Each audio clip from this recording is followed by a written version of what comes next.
All right, hello everyone. Welcome to today's class. We're making progress through the semester. We're done with the first week of cryptography. We're on to the second week of cryptography. Let's jump into it. So who's liking this module? Does anyone like this module? All right, we've got some hands. Who thinks this is their favorite module? A couple hands. Who thinks this is the worst module? Also some hand. Well, maybe it's the worst because it's the current one. I'm gonna maybe kind of assume that might be true, but maybe you really do like it less than web security or something like that. Anyways, well, sorry, this is the math module. If you thought like, hey, I got through, I guess Calc 3 is not even a requirement for CS anymore, but you got through your math and you're like, wow, we're done with math. Well, sorry, math does occasionally show up in computer science, and cryptography is definitely one area where math shows up a little bit.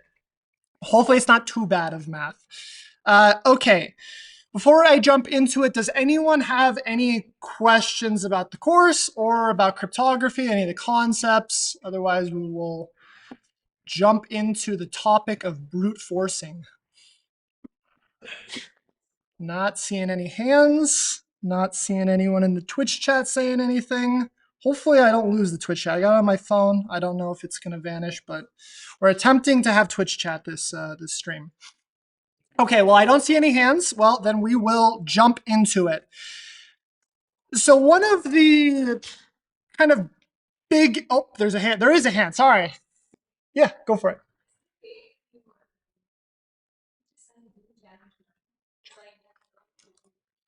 Challenge 9, is that 3, 4, 5, 6? CPA, this guy. We will look at a very related concept, I will say. I'm going to look at something that is somewhat very similar to even actually this boss level. So it'll touch on these topics and kind of, I think one of the big things that makes some of this stuff difficult is wrapping your head, or wait, we can't hear you. I can, okay, never mind, people can hear. One of the topics that kind of shows up is understanding AES, and kind of, I think a lot of this, especially this prefix boss, kind of the series building up to it, is kind of putting yourselves in the mindset of efficient brute forcing. If there is such a thing, it turns out in cryptography, yes, this is such a thing. So before I actually go over brute forcing, though, the first thing I want to talk about is it's in the lecture videos. Hopefully you've all seen the lecture videos, but we haven't covered it in class yet as one of the cryptography primitives. And the concept is that of hashing. So hashing is yet another kind of fundamental idea within cryptography. We've seen Diffie-Hellman key exchange. We've seen symmetric encryption. We've seen asymmetric encryption. One other concept that kind of is fundamental within cryptography is the idea of hashing. So encryption allows you to kind of go backwards and forwards with your data, right? You have some piece of, how do I want to represent this? Why is this not working?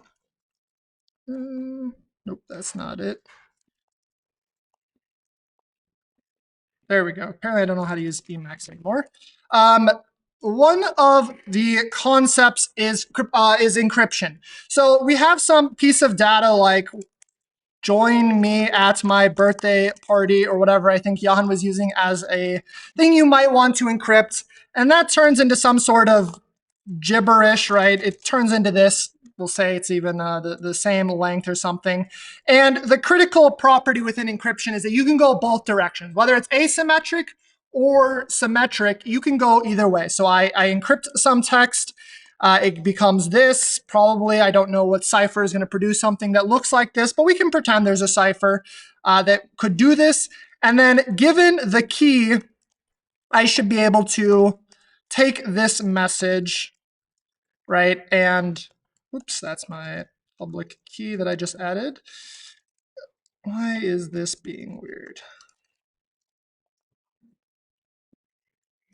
Okay, we are giving up on Emacs because I have apparently forgotten how to use Emacs. So we are going to switch to VS Code. so that we don't have to let that get in the way. Okay, so the critical idea, right, is, first we get rid of that. Critical idea is I can take some plain text and produce some ciphertext, which is given the key. We can do this transformation on the data. And I should also be able to do the other direction, that given the key, and we'll kind of gloss over the idea for a second, that there is both asymmetric and symmetric cryptography, which are a little bit different. But let's say given some key, at least, I should be able to go the other direction. And in the case of symmetric encryption, this key is the same. In the case of asymmetric encryption, the direction you're going has two different keys, right? This is kind of what we have gone over. Okay, well, hashing is a little bit of a different concept. And the idea with hashing is that I should be able to take this message, join me at my birthday party, and I should be able to throw it through a hashing function, and it produces this, some blob. And in this case, we're just going to show that this blob is smaller than the original blob. And the property that kind of really differentiates it from symmetric and asymmetric cryptography, the encryption, is that we can't go the other direction. There is no function. There is no even key to even pretend to insert into this, but I could pretend to give you a key that maybe does something. But there is no function, even given a key, that allows us to go the other way. There is nothing that does this. And this is the idea of hashing. And you might say, well, why would I ever want to do that? That sounds absolutely useless. It's not. It is extremely useful. It has a whole bunch of properties. And it's actually this property that you can't go the other direction that is extremely valuable. So maybe even unintuitively, as I say that, it is that property that is super valuable. That if I give you something, some blob of data that you can't go back to the original, is just how hashing works. So let me show you an example of that real quick, and then we'll kind of dive a little bit more into it.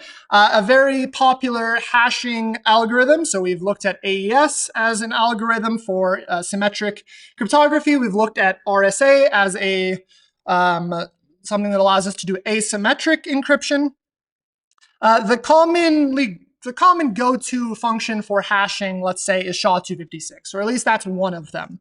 And I can hopefully do this correctly if I say, join me at my birthday party, and I throw that into SHA-256 sum, because why not? It produces this blob of data. And you might say, well, this blob of data looks like it might be bigger than this. Maybe it is, I don't know, right? It's hex, so it might not be. Well, it also, it's always going to be this size. It's always 256 bytes that, or 256 bytes that comes out. And if we keep typing a whole bunch of nonsense, right, the size is the same. It always produces 256 bits, sorry, 256 bits that comes out here, right? So we can maybe sanity check ourselves real quick. That if we look at this, the length of this is 64 divided by 2. That's how many bytes times 8, right? 256 bits of information. Okay, so it always produces this small thing. So even if I cat out some, larger file like etc password, for example, and I throw that into SHA-256 sum, it produces that. The other important property, though, of SHA-256, before we kind of go into a little bit of a deeper dive of it, is that small changes to the input makes it so that the output looks nothing like the original output, right? So if I do, maybe if we write this in more mathy terms, if I say some input 1 thrown through a hash function produces hash 1, and then I do input 2, which is very similar to input 1, and that produces hash 2. Hash 1 and hash 2 look nothing alike, even if input 1 and input 2 look alike. And so, for example, if I throw this through here and I make the Y at the end a capital Y or something, you'll see that these two things look nothing alike. And this is very important because this is one of the properties that preserves the integrity of that idea that you can't go backwards. So if this wasn't the case, if just changing this y to an uppercase y produce something that looked similar, I could slowly start sending inputs at my hashing function until I get into the vicinity of the original and start working my way towards it. But you can't do this. A small change in the input produces a dramatically different output. And so all that really matters of this hashing function is that it's a one-way. This property is critical. And this property is used in all sorts of things. So one of the reasons that this is actually used is in a concept known as proof of work. So proof of work is a concept within, Bitcoin and some other crypto coin or blockchain schemes. Proof of work is basically just asking your computer to sit there and do a lot of work. That's literally all proof of work is. It's prove to me that you've done a lot of work. And the standard way that you might implement that is using a hash function. The fact that I cannot recover given some input, I have no idea what the output is going to look like, and I have no way of shaping it. They're almost entirely uncorrelated, other than the fact that it is deterministic, right? Every time I throw this through, truly that is the same output that comes out every time. And so one of the kind of ideas of proof of work that uses this property that it is hard to figure out an input that produces this output or produces, let's say, I might ask the question, give me some input that produces 10 leading zeros or something like that within this hexadecimal output. So how would I do this? Well, I would brute force, right? There's actually no better way to do it than to brute force that question. If I ask you a question, give me, let's say, some decimal integer represented as ASCII to keep this nice and simple, that when hashed produces a hash with 10 leading zeros, the best you can do is just naively brute force this. So let's show that real quick. So we import hashlib. That's how we can start getting ready to hash things in Python. And just as an example, let's use 0. And let's do hex digest. Okay, so the hash of the ASCII number 0 produces this. And the hash of the ASCII number 1 produces this, right? Completely unrelated, and neither of them starts with a hexadecimal 0. So we've kind of gotten unlucky. But how do we, find one that just starts with one hexadecimal 0? Well, you brute force, and brute force maybe is just a fancy word for a for loop. Or actually in this case, we'll do a while true loop and just increment forever. So let's start off at 0. Let's convert that I to a string. So let's maybe take this very slow here. Make sure we all understand what's going on here. If I print str of I, well, that's obviously spamming it. Maybe we don't. We'll just say if true for the moment. That produces a 0. And then we want to hashlib.sha256 this thing. Maybe you're going to try to do something like this. It says strings must be encoded before hashing. This is just this Python thing of bytes versus strings being a little bit different. The way we get around that is we encode it. And we want the hex digest. We are like halfway there to brute forcing this. We get that 5f value that we saw before. We're going to I plus equals 1.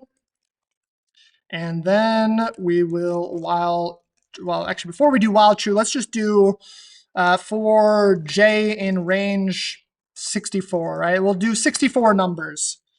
Oops, we're needing to write this. So we're going to do 64 loops of our brute force. We get all of these hashes. And maybe to make it real easy for ourselves, we will also print I over on the side, right? So this is the hash of 0, 1, 2, 3, all the way up through 63. If we look here manually, 51 seems like it starts with a 0. So eventually we got one. I guess there's earlier ones as well that start with a 0. Where is this? Where's our first one? Maybe right here, 39. Well, instead of looking at the screen, right, we're writing Python. Let's keep developing our thing for us. Let's just say that our hash output equals, oops, equals this right here. And then what we're going to do is we're going to print hash output I, and then we're going to say if hash output starts with a 0, we are going to break out of this loop, right? Okay, so 39, in fact, is the first one, right? So 39 iterations or 40 iterations of this loop. And finally, we get something that starts with a 0. Why does this matter? This matters because this is, for example, as I said, the idea of proof of work. I want you to prove that you just made your computer do a whole bunch of work. And I can ask you all sorts of questions that make it so you can't pre-compute this work. But in this case, we'll use this simple scheme of, just it needs to be a decimal number encoded as ASCII that starts with 1 0. Well, maybe then I'm going to ask, go for 2 zeros. And where is it? Starts with 0 0. Let's see here. Why are we... Starts with 0 0. We've got an issue.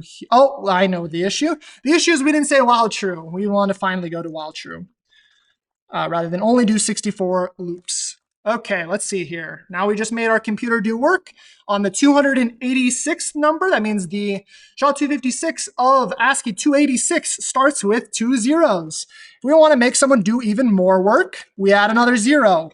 And it looks like 886 is there. And you can see that a computer can do this pretty quick. But as we go on to adding more and more zeros, this is going to take our computer longer and longer. Maybe we'll get there. Oh, look at that. 596,138 hashes to a value with 5 zeros. Very cool. So we just forced ourselves to do work. Now, the way you might actually traditionally implement this sort of thing, because you could imagine that if this was the question, someone could just go ahead and pre-compute all of this work, which would be super lame. The way you would actually do a proof of work is you'd ask them to do it with a prefix.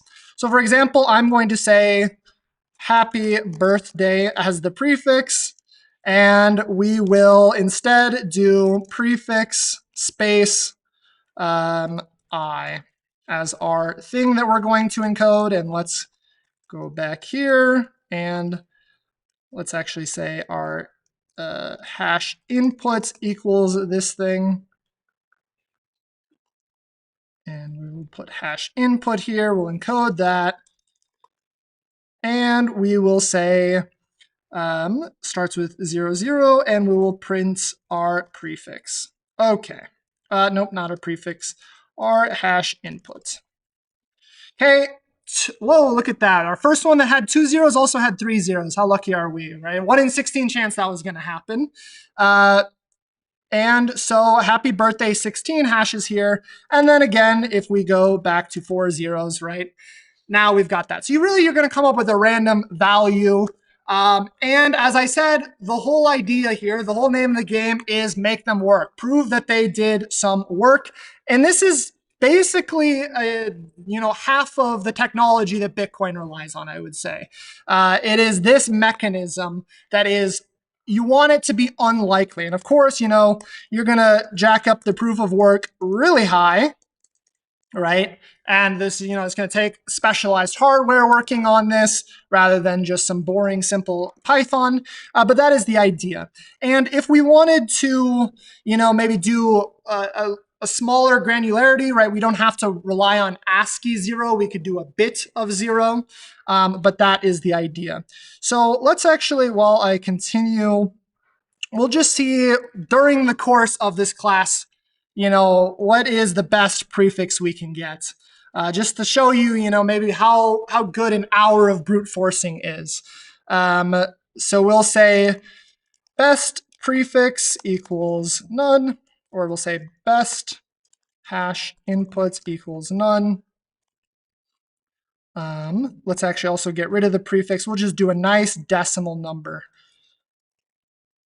and see what the coolest number we can get is. So we will say we'll say best hash input, leading zeros equals 0. And then we'll say if hash output starts with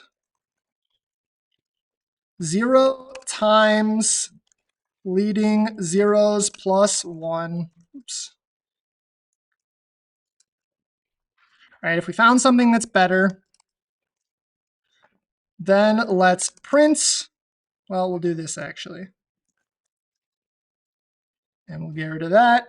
And we will do leading zeros equals well,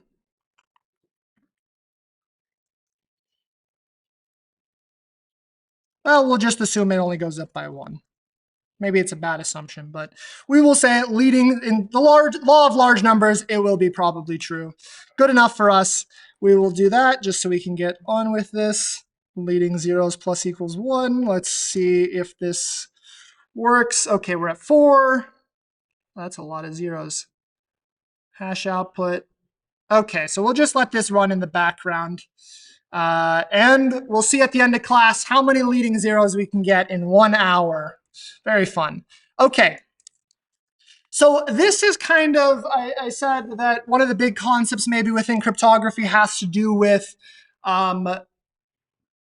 brute force. This is kind of a very naive brute force, right? We are truly just enumerating the entire search space, which is this massive, boring, like decimal incrementing space. This isn't very intelligent. So for example, let's actually SSH in again and get back to the world of AES here for a second. Oops. I will SSH into the pwn.college.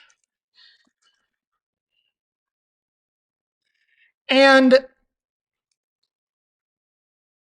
if we want to think about this question of brute force, we can imagine the question of brute forcing, let's say, AES.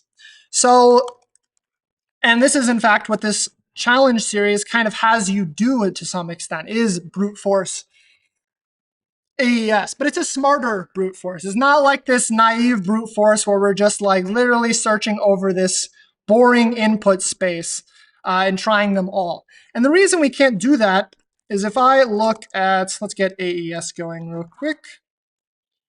If I give ourselves some AES, AES, yes, we will do, hold on, we will. Very, very convenient to steal from the challenge, how to actually use AES in Python. Feel free to look at the challenge source code, right, when you're doing this. It will be very helpful for you. If we take our import AES here, we import AES, and we want to create a new AES, so we'll do this thing right here. This looks good. Okay. And we'll import one more time. Okay, so now we've got, almost got AES there. Well, we need, nope, not that one. We need get random bytes as well for a nice random key. Okay, and one more thing we need is pad, and we'll take unpad also. Okay, well, now we just need flag. We'll say secrets equals happy birthday. And we will make that a byte string to make this nice and happy. And we will put the secret here. Okay, and one last thing we will do is print ciphertext. Print ciphertext. Okay, and one more thing we will do is hexify that. Okay, so let's say I want, yeah, there's a question. Parallel? Yes, so that is a very interesting question. And actually, bringing that up, right? you could definitely make this, for example, parallel. You'd have to kind of think about how you want to do it. Actually, hold on. Oh, I got lucky with my zeros. That's what happened. Okay. You would have to, for example, start one thread off at, 10 trillion, and then the next one off at 20 trillion, and then 30 trillion. And assuming you're not going to exhaust your entire search space, you could have this running against several cores. That is definitely true. It becomes very quickly, and that's definitely true, I should say, for the question of, how many leading zeros can I get? What's the most leading zeros I can get from a decimal ASCII integer being hexed, right? That would work great. And you can see, for example, that I have already searched through at least 81 million numbers. And if I had this running on 10 cores, and this is naively parallelizable, I would be already at 810 million executions. If I was going across 10, you could bump it up to 100, bump it up to 1,000, however many cores you're willing to throw at this thing. We could write this in C, for example, or write this in assembly and have this go a lot faster. But at some points, we run into an issue. So for example, with AES, right, we're operating under 16 bytes of output. Let's say we don't know the key. And in fact, I haven't printed the key out for you yet, so you don't know the key. Obviously, we could type print key, we'd know the key. Let's say that I want to reverse back to secret. Okay, I give you this and I ask you the question, tell me what the secret is. Because, I didn't actually show you the secret. You don't know the secret, right? This is all you know. And I say, give me the secret. What is the secret here? You don't have the key. You just have the ciphertext. Go, right? And at some point in your thought process, we're going to arrive at the thought of, throw more cores at it, right? This is going to be an idea you might think about. But before we can throw more cores at, let's say, this question, right, we need to reverse this back to the ciphertext or back to the secret. The question is, how am I brute forcing this? Like, what mechanism, what is my for loop going over, right, in order to brute force this? So for example, let's say I tell you the length of the secret, right? I'm very generous. For some reason, I leaked that out to you. Maybe you don't have to do this, but let's just assume that we know that it's a 14-byte value that I'm going to brute force over. And let's even be nicer. I'll tell you it is only spaces and lowercase ASCII, right? We know that from the secret. We're gonna, hide that again because we don't actually know the secret. And I tell you that the search space is 14 bytes. And I tell you, furthermore, it's 14 bytes and it is a lowercase ASCII. So our search space, let's say character set.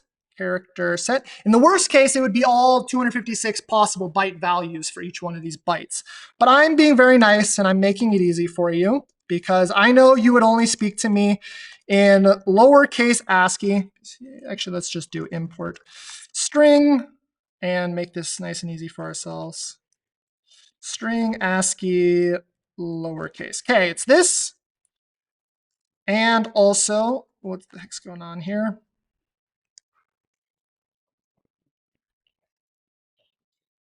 And also a space. Okay, so I tell you this is the search space. And so you're thinking, all right, I'm going to write my for loop for I in range 14, for example. Well, I guess it depends. What is our for loop? We might do, let's say, for character in string.ascii.lowercase this. There we go. And then, we're going to write this, very boringly, actually. We're going to do this. And then we're going to say for character 1 in this, right? And this would nest 14 times. We'll keep it simple for ourselves and just do, 3 and call it a day, right? There's smarter ways to write this, but we'll keep it nice and simple. And we'll say that our guess, right, as we get ready to guess what the secret is going to be character 0 plus character 1 plus character 2, right? And these are going to be all of our guesses. You'll see at the end we have a lot of spaces. So this is all of my things to guess. Okay. And actually, I'll put a repr around this. And right, so this is all of my guesses for 3 characters. Imagine extending this up to 14. We have a very big issue here. My question to you is, what is the secret? And we're going through and brute forcing all of the possible things that the secret is. Now, the question is, how do I know if I'm correct? Does anyone know, let's say we extend this out to 14. How do I check that I'm correct, that I have guessed the secret?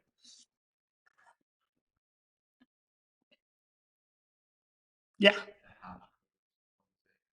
Yeah, exactly. So we would take our input. So actually, maybe we'll figure out how to write this more efficiently. This is where we're going to use a nice ChatGPT and tell it what we want to do, because I know that there is a thing called iter tools that would do this very nicely. Do something like this, but 14 nested using iter tools. Hopefully it will just spit out to me what I'm looking for. That looks correct to me. Okay. See, I told you there's a smarter way to write this. I just didn't know what it was, but live in the world of ChatGPT. Very nice.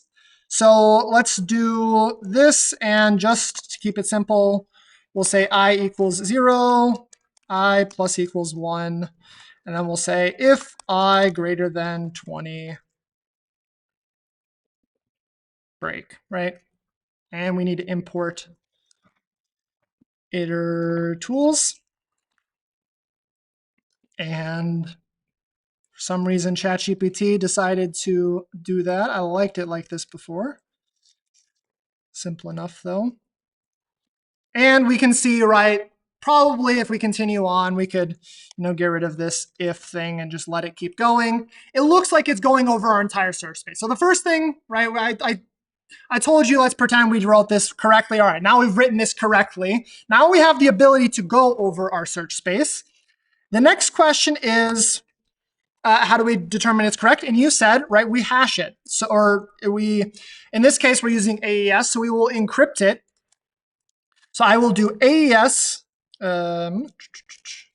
AES new, right? How do I encrypt it? I would do this, but we have an issue. What's the key? You also don't know the key. So I can't just go and encrypt it, because encrypt it with what key? So this is an issue. So maybe then you say, all right, well, brute force all of the possible keys. And then what? So we're going to quickly run into multiple issues with this approach. The first issue is brute forcing the key doesn't really make sense because it's too big. The key can be 16 random bytes, which means that if I do 16 random bytes, there is 256 possible things that one byte could be. We're going to do 16 of those things. This is how many things I'm going to have to search over. Now, you'll notice that this number compared, what happened to my nice, oh, so much for that. All right, hold on, we're gonna start this back up also. Either way, it doesn't matter too much. While true, and we'll start off at this number -1 because that, and then how many leading zeros? 1, 2, 3, 4, 5, 6, 7. 7 leading zeros. Okay. And we will resume that. Actually, set it to 6 because we just made it so it quickly finds that. Either way, moral of the story is in Python, we have only searched 813 million things, right? Is that math correct? No, 81 million things with this for loop. And I'm asking you to search this many things. It's not even close. It's like orders and orders and orders of magnitudes bigger. And so, right, if we write 81, 1, 2, 3, 1, 2, 3, right, these numbers magnitudes apart. And so what you said also earlier was, all right, let's multi-process this thing. And there's times for sure where throwing more cores at the problem is going to be very useful. If you have a search space that you can easily parallelize and it takes an hour and you throw 60 cores at it, right now it takes a minute. But throwing more cores at this, these are like, you don't have this many cores, right? If we threw this many cores at it, it's just not going to happen. We cannot search this space. It's too big. The number is literally too big to search. And so that's kind of like the first issue of this brute force problem. Let's go back. So we have no idea what to brute force with the key. This is like, what key are we going to use?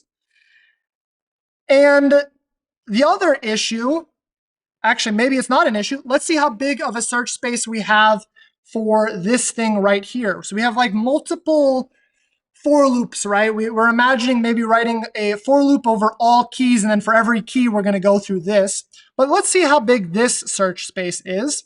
Well, this search space would be the length of this, which is 27. So there's 27 possible values to the 14. Okay, so this is also a very large search space. So just of ASCII lowercase plus a space, this is also too big of a search space. Our key search space is too big. Our message search space is too big. You just can't do this. So it was kind of a trick question at the start when I said, I will give you the length of the secret and tell you the alphabet that it might fall into. And now tell me what the secret was. You can't do it. There is, A, it's unfeasible computationally, and B, there's actually a worse problem. You might have a situation where you don't even know how to detect that it's correct. As in, what are you comparing against? Like, we might have a situation where multiple things will encrypt to the same value even because you're searching over multiple keys. There's no way to approach this. There is no way to do it. And that's a good thing. Okay, the reason that's a good thing is the property of symmetric encryption that we rely on is that you can't go the other way without the key. It just can't be done. And so we're fine because cryptography is working as it's supposed to. You are not able to get back to this secret. You need the key to go back. Okay, so in this setup, there's nothing we can do. There's no way to do this. But there are other setups where you might be getting more information. In this case, I gave you the information of here's the size of the secret, and here's the character set of it. That's not enough.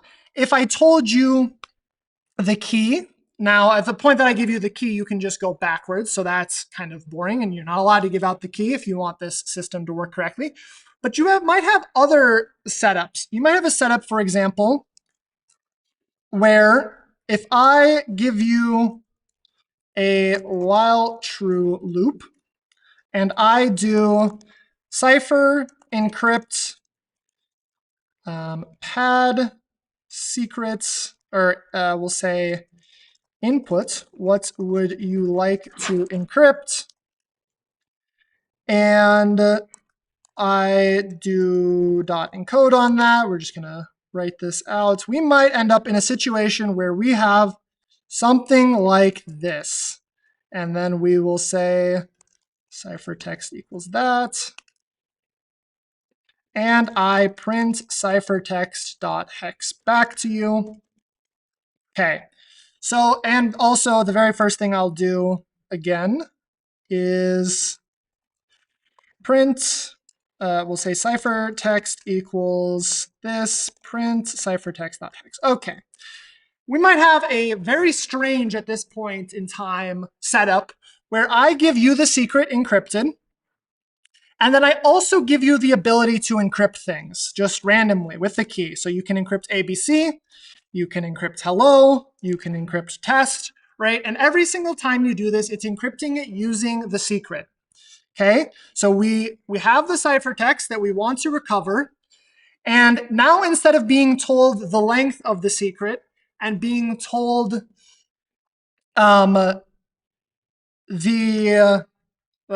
told the length of the secret and being told the character set of the secret, now I'm giving you this. And maybe I'll also give you the original stuff. It will be very nice. We'll also say print length of secrets, and we'll also just say 27 because, or we'll say string dot lowercase, where is this? String dot, I think it's ASCII lowercase.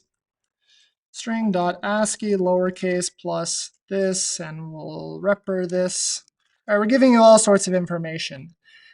Right, this is the search space. Given this setup, which might seem a little bit contrived right now, but you end up in situations like this where you have an HTTP server running and it's encrypting data because it wants you to not be able to forge certain things that when you send to the secret. So for example, the cookie, it wants you to not be able to go and mess with the cookie. So it's going to send you an encrypted version of the cookie. And maybe for some reason, the cookie, the encrypted thing that it's doing is, we want to put into the cookie what is your favorite color or something, and you get to tell the website your favorite color. It encrypts that using its key, and then it sends the result back to you as a set cookie. And suddenly you have this setup where it's using the server's secret key, encrypting your favorite color and sending it back to you as a cookie. And it's like, what's the big deal? Who cares? I encrypted something for them. This is, though, more information. Now I have the ability, I don't know the key, but I have the ability to use the key. And immediately what this has done for us, if we think back to our idea of brute forcing, immediately what this has done for us is it has chopped off a massive part of the search space. It has chopped off this whole, where is it? This thing. We have just reduced the search space by this much.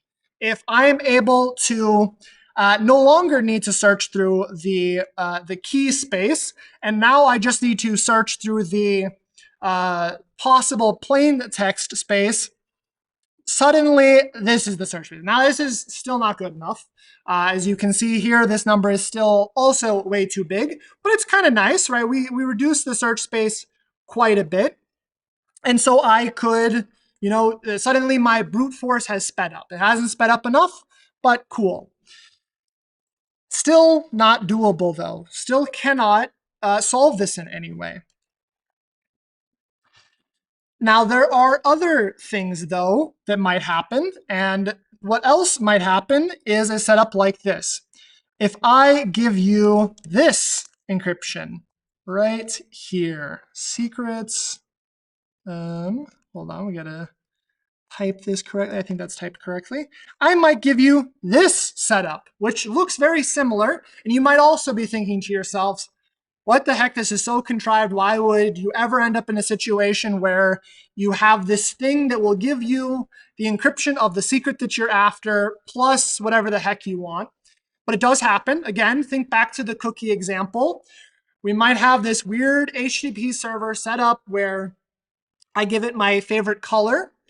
And let's say I give it my favorite color, and then it also has, let's say, my password or something, and it wants to give me a cookie that contains both my password and my favorite color. And the way it does it is it takes those things in, it encrypts it, it sends it back to me, and now it knows that I can't mess with it because I don't have the key, so I couldn't produce something like that. I can't even read this. It's totally fine. But it's able to maintain state with this sort of weird cookie setup. And you might be thinking, well, who cares? If the secret is your password, you already know your password. We're chaining together a lot of ideas here. Hold with me for a second. Let's imagine now we're in the cross-site scripting context where you don't know the user's password, but you do have this capability to make requests as them to the server using their cookie, and you can send a pass or send a favorite color, and the server will send back to you their password encrypted, followed by their favorite color. It seems crazy, but these setups do really occur in the real world. And it turns out that this setup finally is abusable. We have a very serious issue. And we can see what that serious issue is. For example, if I send an empty string, what happens? What happens is I get the original secret, right? So initially it encrypted the secret and gave it to me, and it told me the size is 14 and this is the search space. As I said before, you don't actually need to know this information, but maybe it makes it feel a little better that you do know this information. And if I send that my favorite color is empty string, suddenly I get this encrypted. Still fine, I don't have the user's password because, right, this is what we started with. We already had this information. Actually, hold on. Take a step back. There's a reason I'm making this change, but I'm going to change this to be actually what I really meant to do, is that I put the secret at the end. It turns out this is the real issue here. And either way, do that, right? And it still says the same thing. Just imagine that the color goes first in the cookie and then the password. Well, maybe I'll leave it as an exercise after we go through this discussion for you to think about why the order of this matters. But for now, we're just going to say this is the order. And we have this very cool thing that occurs once this happens, where we get to start thinking about what is this actually doing, right? We have this AES cipher going in mode ECB. And what mode ECB does is it breaks it up into 16 bytes, encrypts that, goes to the next 16 bytes, encrypts that, goes to the next 16 bytes, encrypts that. And so if that's true, I should be able to, for example, thinking about that, I should be able to send 16 A's. And if I send 16 A's, I should see some garbage, right? Some random encryption followed by this again, because that's how ECB works, right? If I send it 16 A's, it'll encrypt those 16 A's, and then it'll encrypt the secret because the secret follows. And so we'll see my message followed by the secret. Let's actually see that. Okay, 1, 2, 3, 4, 5, 6, 7, 8, 9, 10, 11, 12, 13, 14, 15, 16. Okay, that's my favorite color. And what comes out? This right here. Look at this. Okay, and we'll add a space to this to make it even more readable. But sure enough, what I said would happen, right? Because it's ECB, this is how it should happen. The first half is just an encryption of my 16 A's, and then the second half is an encryption of the secret. And then also, of course, there's padding at the end of the secret, but let's just roll with that for a second. Okay, cool, but what difference does this make? Now I still just have the secret that I have, and now I have the encryption of 16 A's. This is still seemingly useless. Things get more interesting once you start shifting things around a little bit. Once you start putting the secret in to part of the secret into one of these blocks. So for example, let's just think about, for example, what happens if I send a single A. If I send a single A, happy birthday is currently 14 characters long. I just added a 15th character to the beginning of that. So now we're at 15 characters. And then there's one padding byte because the padding works such that we all remember how the padding works, right? We can show this real quick. If we show print, we'll just print this.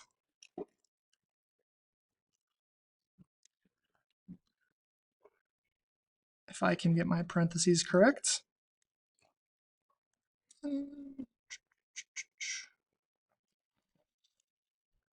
Parentheses are so difficult.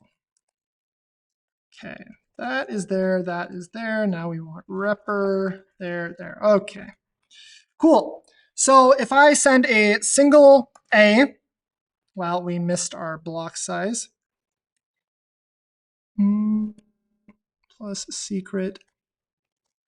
This cipher dot block sizes is just 16, but we'll be very explicit. I send a single A, and what does it encrypt? Well, it encrypts A happy birthday x01 because there is 1 byte of padding that needs to be added. If I do nothing, right? If I just do, wait, why did I not get, did I get this? There we go. If I just do an empty string, then I get happy birthday with two twos. Jan talked about this in the last lecture. This is how this padding scheme works. A very common padding scheme called PKCS7, or it's part of that standard. It's just how many bytes do I have left? Put that at the end. Okay, so if I put AA in here, we will see, why is it, oh, I see, it's alternating between encrypting and showing me what's getting padded. If I do AA, suddenly I have 2 plus 14, 16 bytes. I filled my block, and now I have an empty block full of these padding bytes. And so what that means is that this second half of this, somewhere in here, I don't know if I selected that correctly. I guess I could do it correctly. Probably add a space in here to make it real easy to visualize. That means that this 2F876E thing is the encryption of hex 16, hex 16, hex 16, hex 16, or hex 10, whatever, however you want to say that. But it is this value encrypted with the key. Okay. We're just going over, how these properties work. There's nothing necessarily too interesting yet, but I encourage you while you solve these challenges, for example, to constantly be testing your assumptions that, that's how that works. So for example, let's see, how do I want to show this? If I, for example, cipher encrypt just this right here, and I do that dot hex, right? We get this, right? It's just the second block, that empty block encrypted. So that is definitely true what I just said. Okay, let's get rid of this padding thing though. I think we know, well, maybe we don't know yet. Let's make this easier for ourselves to see what's going on. We're going to ask what wants to be encrypted to, we'll just say plain text, or yeah, plain text equals this. Okay, and then what we're going to do is we're going to print the padding of this. We're going to make some nice visuals for ourselves so we can see what's going on here. No, that's not actually what we want. We want to, no, we do want that. Actually, we'll say full plain text equals plain text plus secret. Then we'll say padded plain text equals pad full plain text cipher dot block size.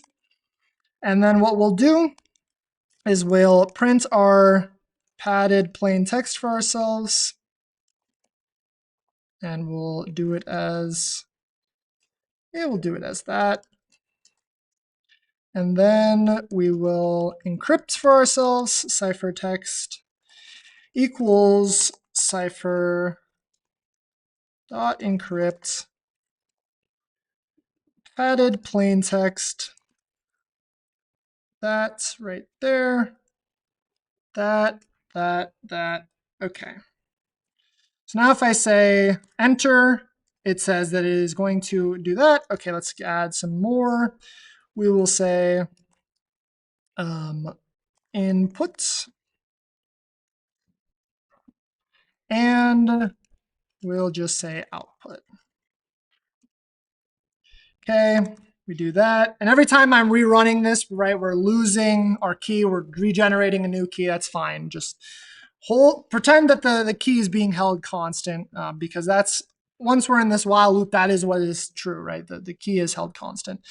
Okay, so we have that, we have that.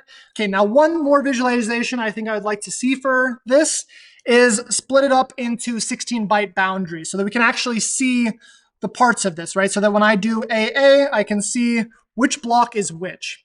Okay, so we're going to add more debugging for ourselves so that we can kind of see this happening.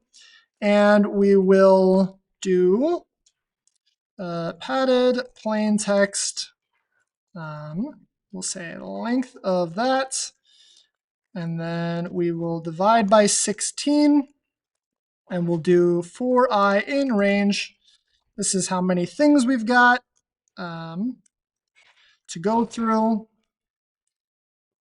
And then we will do padded plain text sub 16 times I to 16 times I plus 1. I think hopefully this is correct. We'll see if it's not correct in a second. And we will print input that, and we will repr that thing. And there's a lot of stuff going on in a single line of Python. This is maybe some highly obscure Python for many of you. But we will see if I wrote it correctly, and then we'll understand what it does. If I had my parentheses here correctly. Got a repr for I in range. Length of that. Where is my parentheses? We need one more. What we want? That. Okay. Let's see here. If I hit enter, we see input is happy birthday. If I do AA, we get AA happy birthday and the second block. Okay, and if I do some long thing here, we can see we got this input, this input, this input, this input, this input, and it produces that output. Okay, we wrote our crazy loop of breaking up our blocks for ourselves correctly on the first try, which is very fun, minus some syntax errors. And then let's just do the same thing here for this output. We'll just put the hex here, and we will basically copy this logic right here. Hopefully, except Python is kind of annoying in this REPL. We want divided by 16. Okay, and instead of padded plain text, this is like, use a text editor. It's probably way easier than this, but here we are.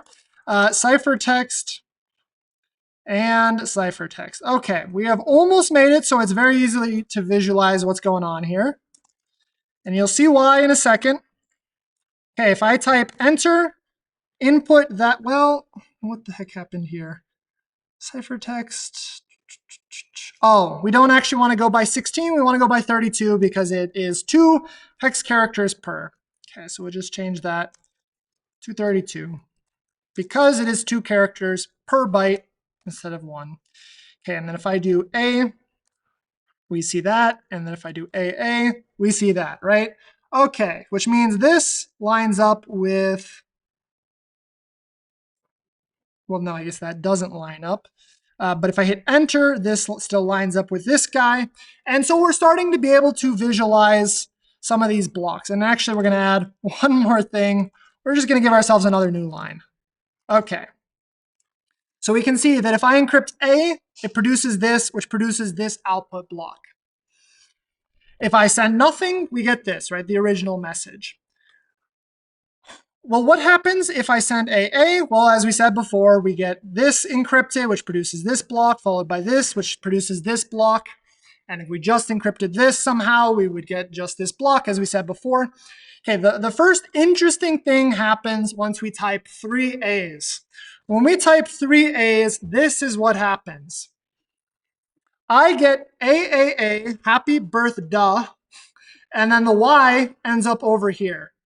So we just moved 1 byte of the secret into the second block. And you might be saying, big whoop, who cares? That is so boring. That doesn't do anything for us. Who cares about the encryption of Y, F, F, F, F, F, F, F, F, F, F, F? The reason you care about the encryption of Y followed by these Fs is, well, we're thinking, again, take a step back. We're thinking about brute force and our search space. The big problem of brute force is how do we deal with our search space? And also real quick, I'm going to check. No, we lost our, all right, we're not going to figure out how much you can brute force over the course of a class because I keep losing that. Whatever, all right, well, maybe we'll have something later about that. Back to this. The reason this is interesting is back to that discussion of brute force. This entire time we've had a problem that our search space was way too large. I lost the numbers, but it was like 256 to the 16, and then also like 27 to the 14, right? If I do 27 to the 14 is too large of a number. We've begun to change the characteristics of our brute force search space. And the way that we've done that is we've got this thing that is willing to encrypt anything for us. And now we also know what the encryption of the secret followed by all these F bytes is. So we know that this right here encrypts to this. Now, we don't actually know what this is, right? We just know that this Y is the last byte of the secret. That's all we know. We don't actually know that's a Y. So quit pretending you know that's a Y. You don't know that's a Y. You just know that this is the last byte of the secret. And you know that the last byte of the secret followed by 15 Fs produces this hash right here. If we go into kind of brute force mode, this is brute forceable. I can search all 256 possible bytes that this could be, followed by 15 Fs, and one of them has to produce this output block. It just has to, because it's deterministic. So we can try all 256 possible values. One of them is guaranteed to produce this block. Now, we have a little bit of an issue, which is that actually we can't send something like this as our search thing, right? If we send this, this is going to be a disaster. It's not interpreting this correctly. So we're going to do one more change, which is we're going to bring in this input, and then what we're going to do is we're going to just eval it. We're gonna make it so that we can send arbitrary data to this. If you think back to the cookie example, we would be able to send those F bytes, but over standard input to this program, there's no simple way to send that. So we're gonna do this. And so if we do, let's make sure this actually still works. If I send an A, no, it doesn't work. But if I send, no, here we go. If I do an A now, well, that doesn't work. But if I send a byte string A, it does work. Okay, so now we're just slightly changing how we send input to this thing. If I want to send an A, I do that. If I want to send 3 A's like we were before, we send that. And now what I would do is I would send a single A followed by all of these F's. Oops. Except that didn't copy correctly. Hold on. We would send a single A followed by all of these F's. Okay, and so A followed by all of these F's encrypts to this E18. That is not 4742. So we know that the last character of the secret is not an A. Okay, we could send a B character. And if we do a B, we could send all of these F's as well, and we send this. And now we know that B followed by 15 F's produces this, which again, is still not 47422.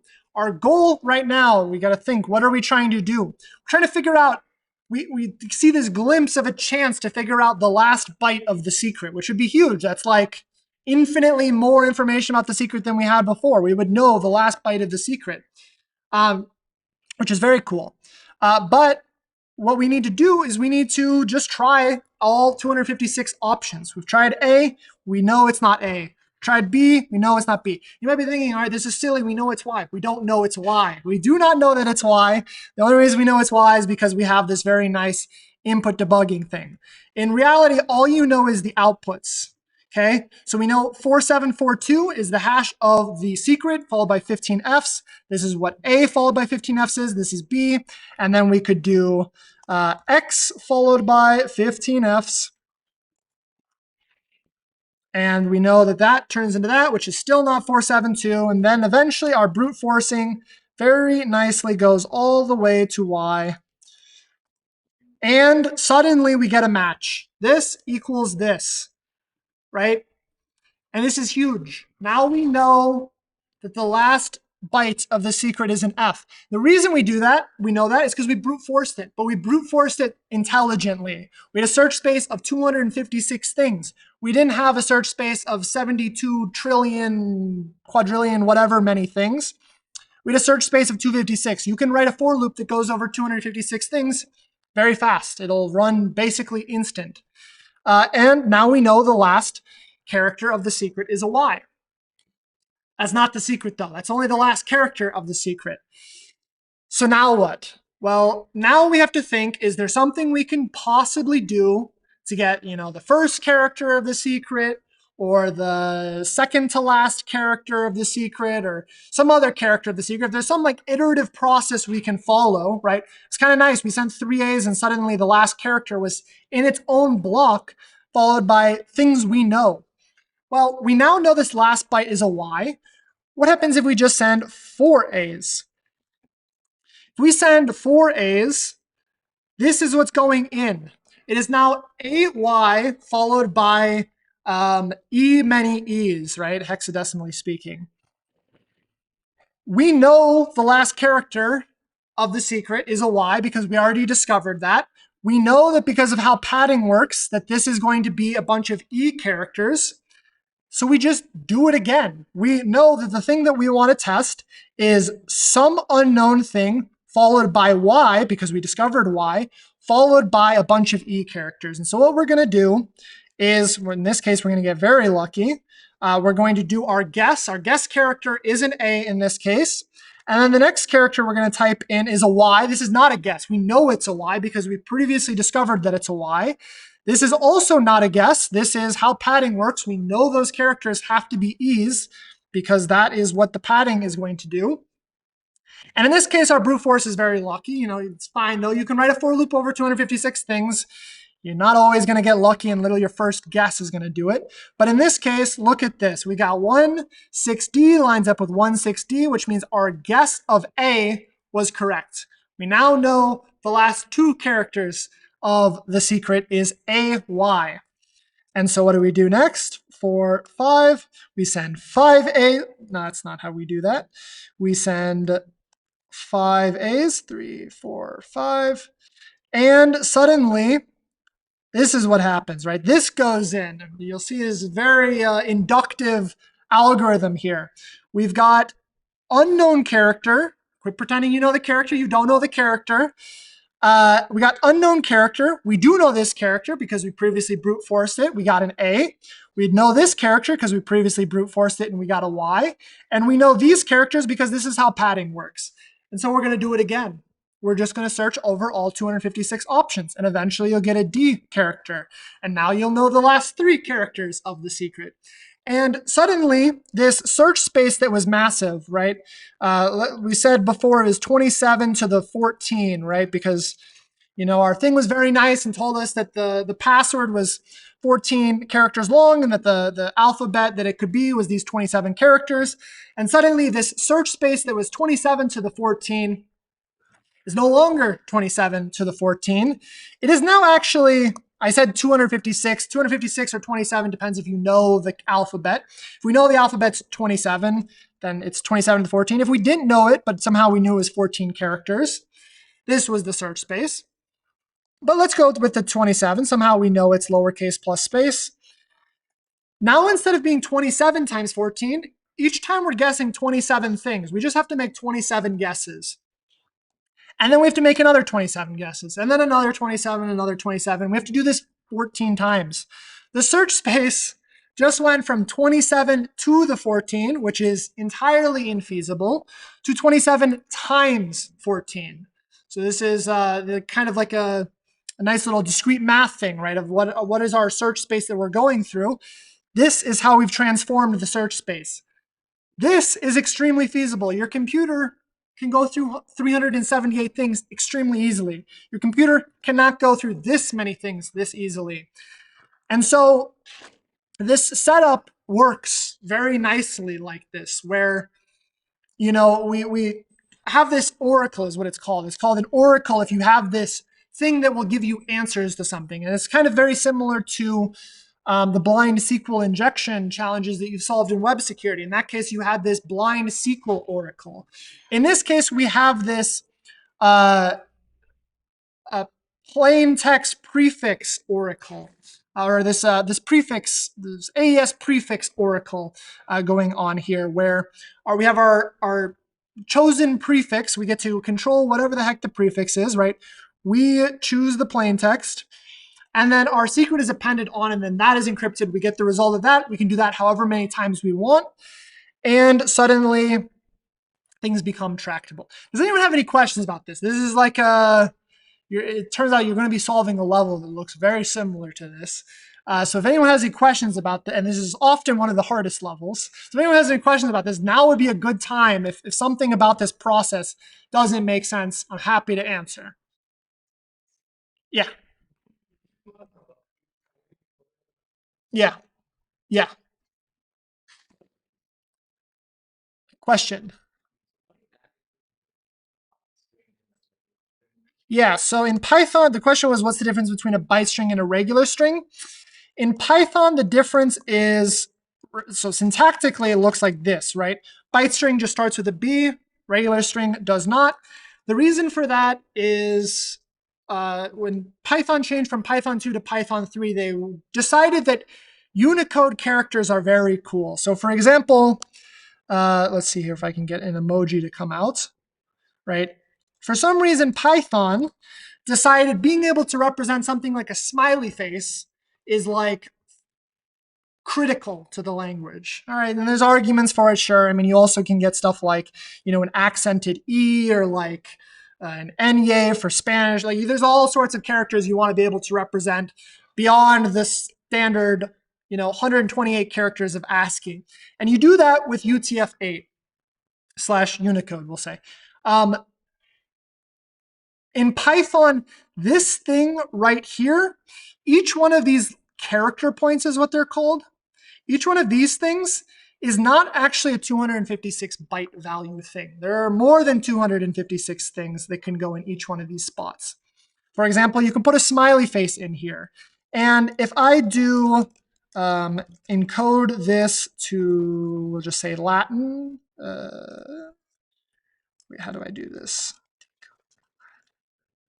How do I get, can I do this? Nope. Can I do that is what I can do though. The smiley face is a null byte in here with an F6 in here and a 0, 1, right? This thing takes like 3 bytes worth of information. So in Python, it's called a character point. At each one of these things that my cursor can literally select, each one of these things is called a character point. In Python, a string, a character point can be many bytes long. A byte string, hold on, actually, before I say that, I don't want to lie to you. Let's see. No, yes, it can only contain, okay, good. A byte string, each character point is literally just a single byte. So the idea is literally, if I want to look at data as a series of bytes, or do I want to look at data as a series of Unicode character points? And so normally when you're talking about things like ABC, they're like the same, right? They're like this A as a byte is the same thing as this A as a byte. And ABC is 3 bytes as a string, and as a byte string, it's also 3 bytes long. But once you get into arbitrary Unicode character points like smiley face or Nye or like the whole Mandarin character set, or like all sorts of characters that want to be represented, suddenly each character point can be multiple bytes, and this is why they're 2 different things in Python. Long-winded answer. For our purposes, we are almost always just working with byte strings, and it's also why if I do, like, for example, import hashlib SHA-256, this thing takes bytes because these crypto algorithms are designed to work with bytes, right? This is the same reason I can't put a 1 in here without this. I can't put this because, well, that's certainly an error message. And I can't put this either. And the reason I can't do this is these algorithms specifically work with bytes, and it doesn't want to guess how to turn this into bytes, right? I could turn the number 1 into this as a byte, or I could turn it into this as a byte. I could represent it as ASCII, or I could represent it as a 1 byte integer. And I could do big endian integer versus little endian. We're not going to get into that for now. But there's all sorts of ways I might want to represent 1, or that I might want to represent a string. And so things work off of byte strings because these algorithms work off of bytes. It's very annoying, but it's kind of makes sense if you think about it for a while, but it is annoying. That's the difference, though. Any more questions before we wrap it up? Cool. All right, so critical thing to think about, add debugging to the scripts if you want to know more information, see how the data is moving around. And also think very, very, very, very smartly about brute force. You're going to be thinking in your head, oh, I should just brute force this. What is the search size? Do the math to figure out what the search size is. See how many iterations you can do in 1 second. You can compute how long it's going to take to walk that whole search space. If it's years, probably you're not doing the right search space because you're not going to get it done in time. Okay, thank you all for attending, and I will see you all on Wednesday. Goodbye.